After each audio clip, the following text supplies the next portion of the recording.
సంతోషగానము రక్షణ శృంగము మహాశైలము. దేవునికి స్తోత్రం. యేసుక్రీస్తు నామములో వందనాలు. మనం దేవుని వాక్యమును ధ్యానం చేద్దాం. మత్తయి సువార్త 8వ అధ్యాయము 1 నుంచి 4 వచనములు. Matthew chapter 8 versus 1 to 4. ఆయన కొండ మీద నుండి దిగి వచ్చినప్పుడు బహుజన సమూహములు ఆయన్ను వెంబడించెను. ఇదిగో కుష్ఠరోగి వచ్చి ఆయనకు మ్రొక్కి, ప్రభువా, నీకిష్టమైతే నన్ను శుద్ధినిగా చేయగలవనెను. అందుకు ఆయన చేయి చాపి వాని ముట్టి, నాకిష్టమే, నువ్వు శుద్ధుడు కమ్మని చెప్పగా తక్షణమే వాని కుష్ఠరోగం శుద్ధి ఆయను. అప్పుడు యేసు, ఎవరితోనూ ఏమీ చెప్పకు సుమి, కానీ నువ్వు వెళ్ళి వారికి సాక్షార్థమై నీ దేహముని యాజకుని కనపరుచుకుని మోషే నియమించిన కానుకను సమర్పించమని వానితో చెప్పెను. దేవునికి స్తోత్రం. ప్రభునందు ప్రియమైన వారలారా, ఎలాంటి అద్భుతమైన కార్యమో దేవుడు ఇక్కడ చేసినాడు. ప్రభునందు ప్రియమైన వారలారా, ఒక మనిషి బ్రతికి బాగవటం దేవునికి ఇష్టం. నువ్వు చెడిపోవటం, పాడైపోవటం, కష్టాలకు, నష్టాలకు, వేదనకు, రోదనకు, శ్రమకు గురవటం దేవునికి ఇష్టం లేదు. నువ్వు అలాంటి పరిస్థితిలో బ్రతకడం దేవునికి ఇష్టం లేదు. నువ్వు మంచిగా బ్రతకాలి, నువ్వు సుఖంగా బ్రతకాలి, నువ్వు సౌఖ్యంగా బ్రతకాలి, నువ్వు సంతోషంగా బ్రతకాలి, నువ్వు ఆనందంగా బ్రతకాలి, నువ్వు ఆశీర్వాదకరంగా బ్రతకాలనేది దేవుడు కోరేటువంటిది.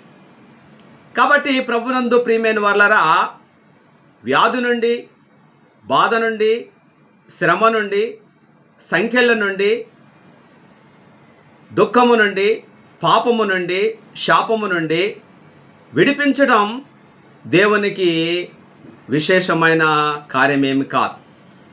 దేవునికి కష్టమేమి కాదు. దేవునికి ఇష్టమే.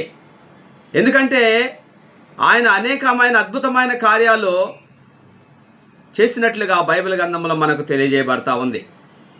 మరి 38 ఏండ్ల నుండి పక్షవాతంతో బాధపడిన వ్యక్తి ఏ విధంగా స్వస్థత పొందినాడు.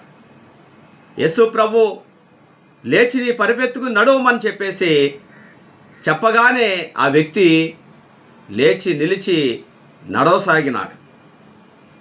ఆయనకి అసాధ్యమైందంటూ ఏదీ లేదు.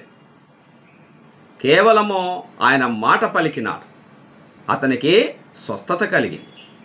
కాబట్టి ప్రభునందు ప్రియమైన వారలారా, ఆ వ్యక్తి లేచి నిలవటం, నడవటం అతనికైతే ఎంతో కష్టం. అతడు లేవలేడు, నిలవలేడు, నడవలేడు. కానీ దైవానికి అసాధ్యమైంది కాదు. దైవానికి సమస్తము కూడా సాధ్యం. మరి అలాంటి పరిస్థితుల్లో బాధపడుతున్న వ్యక్తిని దేవుడు విడిపించాడు, స్వస్థతను చేకూర్చినాడు. అలాగే 12 సంవత్సరాల నుండి రక్తస్రావంతో బాధపడుతున్న వ్యక్తిని కూడా ఎంతో ధనము ఖర్చు పెట్టింది, పెద్ద పెద్ద డాక్టర్ల దగ్గరికి వెళ్ళింది, ఎక్కడికి వెళ్ళినా కానీ తనకు నయమవల.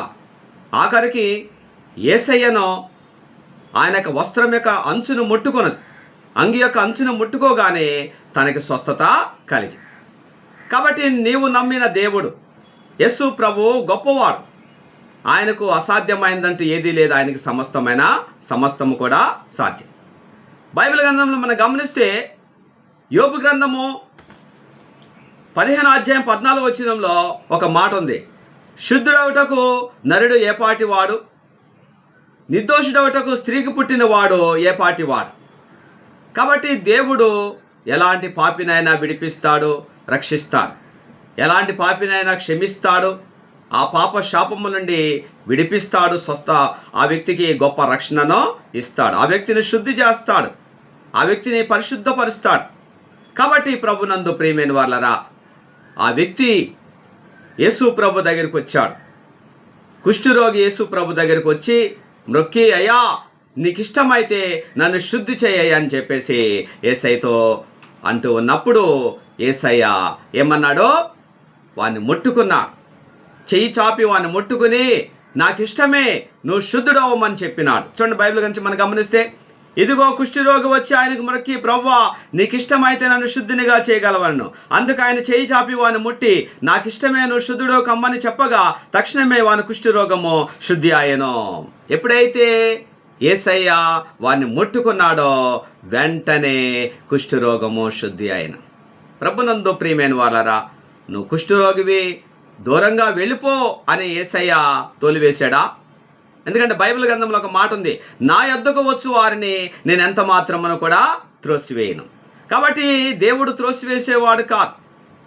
దేవుడు సమస్త మానవాళ్ళని, కులమత భేదాలు లేవు, ఏ మనిషి అయినా సరే నమ్మి ఆయన యొద్దకు వస్తే తప్పకుండా వారిని ఆదరించేవాడు, వారి పట్ల మేలులు చేసేవాడు, వారిని స్వస్థపరిచేవాడు, వారిని రక్షించేవాడు, వారిని ఆదరించేవాడు, వారిని ఆదుకునేవాడు, వారిని కాపాడేవాడు, వారిని కనికరించేవాడు.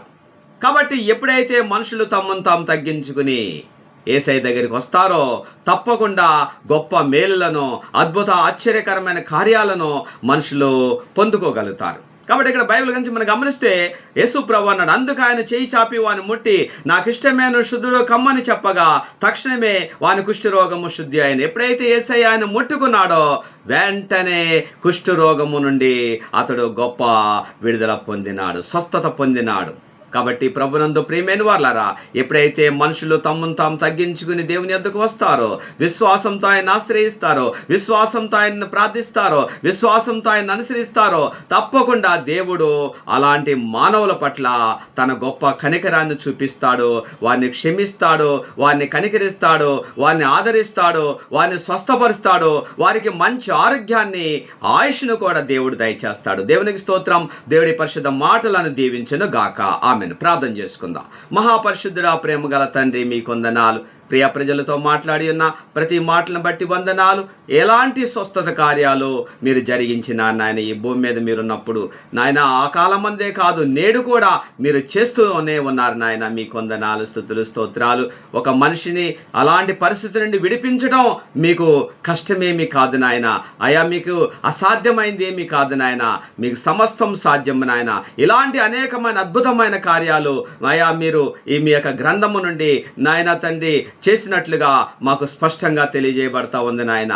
కాబట్టి ప్రతి మనిషి కూడా మీద విశ్వాసం ఉంచి నమ్మకస్తులుగా మిమ్మల్ని ఆశ్రయించి విశ్వాసంతో మిమ్మల్ని అనుసరించేటువంటి వారుగా అట్టి గొప్ప కృపా పరిశుద్ధాత్మ శక్తి మీరు దయచేయమని, వారిని వారి కుటుంబాలను మీరు ఆశీర్వదించమని యేసు నామమున అడిగి ప్రార్థించున్నాం. దేవునికి స్తోత్రం.